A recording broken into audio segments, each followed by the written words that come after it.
আজি মই আপোনালোকক এটা বাস্তৱ কাহিনী কম যে এজন গাঁৱৰ সাধাৰণ ল'ৰা যি কেতিয়াও ভবা নাছিল যে ইউটিউবত বনোৱা ভিডিঅ'ৰ জৰিয়তে তেওঁ লাখ লাখ টকা উপাৰ্জন কৰিব পাৰিব। মাত্ৰ এটা সাধাৰণ মোবাইল আৰু একো সুবিধা নথকা এটা পৰিৱেশ, তাতে তেওঁৰ কিবা এটা কৰাৰ হেঁপাহ, যে কিবা এটা কৰিম বুলি বিশ্বাস কৰা এজন গাঁৱৰ সাধাৰণ ল'ৰাৰ কাহিনী। আৰু আজি সেই ল'ৰাজনে 1 লাখ টকাৰো অধিক উপাৰ্জন কৰে ইউটিউবৰ জৰিয়তে। কি আছিল তেওঁৰ উৎসাহ আৰু কিদৰে আৰম্ভ কৰিলে আৰু লগতে কি কি সমস্যাৰ সন্মুখীন হ'ব লগা হৈছিল আৰু ইউটিউবৰ পলিচি অনুসৰি কেতিয়া আৰু কেনেকৈ তেওঁৰ চেনেলটো মনিটাইজ হৈছিল। আৰু এই সকলোবোৰ প্ৰশ্নৰ উত্তৰ লৈ আহিছোঁ আৰু মই এটাই কথা ক'ম, ইউ কেন ডু ইট, কিয়নো ইউটিউব হৈছে সম্ভাৱনাৰ এখন খোলা দৰ্জা। আৰু ভিডিঅ'টো শেষলৈ চাব, কাৰণ ভিডিঅ'ৰ শেষত মই step by step YouTube monetization process and পলিচিৰ বিষয়েও ক'ম। এতিয়াও কাহিনীৰ মাজলৈ, আৰু সেই সাধাৰণ ল'ৰাজনৰ নাম ধৰা হ'ল ৰাজীৱ। বয়স 17 বছৰ আৰু অসমৰ কোনোবা এখন জিলাৰ বুলি ধৰি লওক। ৰাজীৱৰ ঘৰত 5জনীয়া পৰিয়াল আছিল, মাক দেউতাক, ভনীয়েক 2জনী আৰু তেওঁ নিজেই। আৰু দেউতাকে কাম কৰিছিল এখন সাধাৰণ দোকানত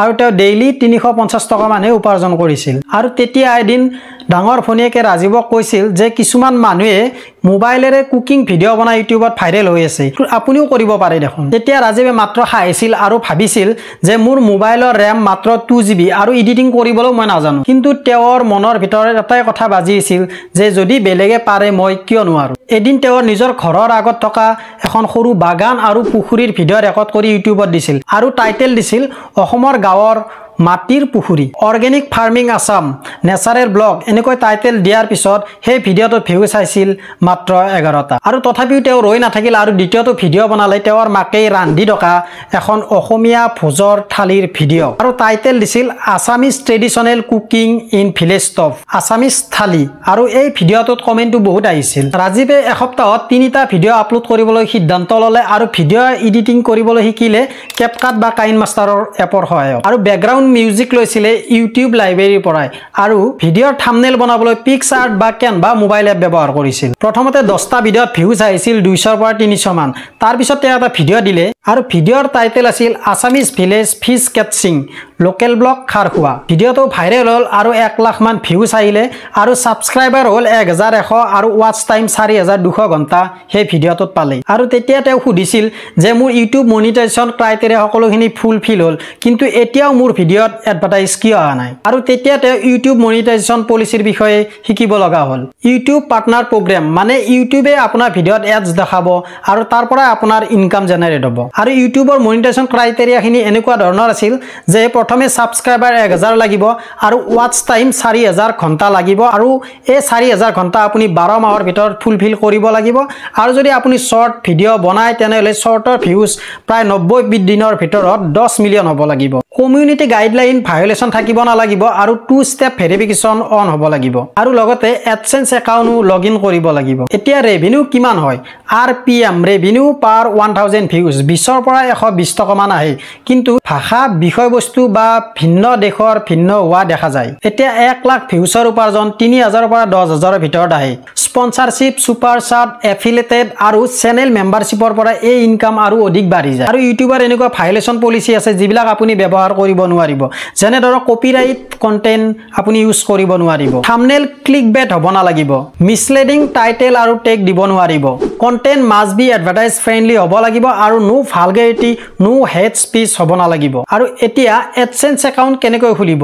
gmail.com আপুনি লগ ইন কৰিব লাগিব। প্ৰথমে bank account and PAN card attach কৰিব লাগিব আৰু এডচেন্স ভেৰিফাই কৰিবলৈ পিন কোড ইউটিউবৰ ফালৰ পৰাই পঠিওৱা হ'ব। এনেকৈ ৰাজীৱৰ ইউটিউব চেনেল মনিটাইজেশ্যন এপ্ৰুভ হ'ল আৰু তেওঁ প্ৰথমে $100 চেক পালে 3 মাহৰ পিছত। আৰু বিভিন্ন দেশৰ ভিউ অধিক হোৱাৰ বাবে তেওঁৰ RPM বাঢ়ি গ'ল। USA, UAE আৰু UK এইবিলাক দেশৰ ভিউত অধিক উপাৰ্জন হয়। আৰু ৰাজীৱে প্ৰথম মাহত পাইছিল 6800, দ্বিতীয় মাহত পাইছিল 14500 আৰু তৃতীয় মাহত পাইছিল তেওঁ পুৰা 27000 টকা।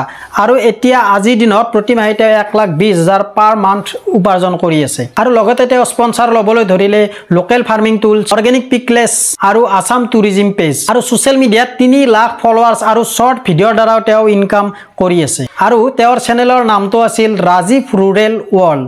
এতিয়া এই সকলোবোৰ আপুনিও কৰিব পাৰিব, আপুনিও ভিডিঅ' বনাব পাৰিব।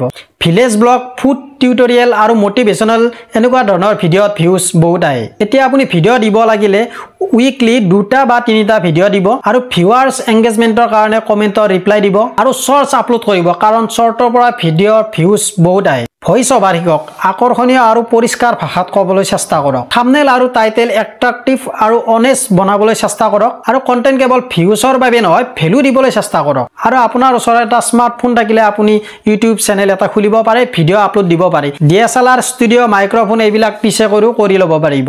বন্ধুসকল, গাঁৱৰ পৰা আৰম্ভ কৰা এজন ল'ৰাৰ কাহিনী, যিয়ে বিশ্বাস সহকাৰে, ধৈৰ্য সহকাৰে আগবাঢ়ি গৈছিল আৰু আজিৰ দিনত ইউটিউবে তেওঁৰ জীৱন সলনি কৰি দিলে। আৰু আপুনি যদি ভাবিছে মোৰ ফোনটো পুৰণা, মই কেমেৰাসমূহত কথা ক'ব নোৱাৰোঁ, তেনেহ'লে মই এটা কথাই ক'ম যে আপুনি এইটো কৰিব পাৰিব। ইউ কেন ডু ইট, কাৰণ ইউটিউবে আপোনাৰ সঁচা কথা, সঁচা অভিজ্ঞতা আৰু মনৰ ভাৱে ভাইৰেল হয়। Start today, don't weight.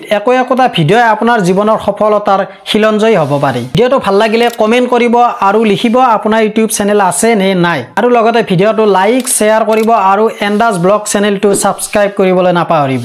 আপোনাৰ ভৱিষ্যত আপোনাৰ ওপৰত নিৰ্ভৰ। YouTube is a platform and you are the creator, so' let's create together. গতিকে আজিৰ এই ভিডিঅ'ত মই ইউটিউবৰ বিষয়ে আপোনাক ক'বলৈ চেষ্টা কৰিলোঁ আৰু এজন গাঁৱৰ সাধাৰণ ল'ৰাৰ বিষয়েও ক'বলৈ চেষ্টা কৰিলোঁ। মই ভাবিছোঁ যে এই ভিডিঅ'টোৰ পৰা আপুনি অলপ হ'লেও শিকিব পাৰিব। গতিকে আজিলৈ আহিছোঁ, আকৌ লগ পাম নেক্সট অন্য এটা ভিডিঅ'ত।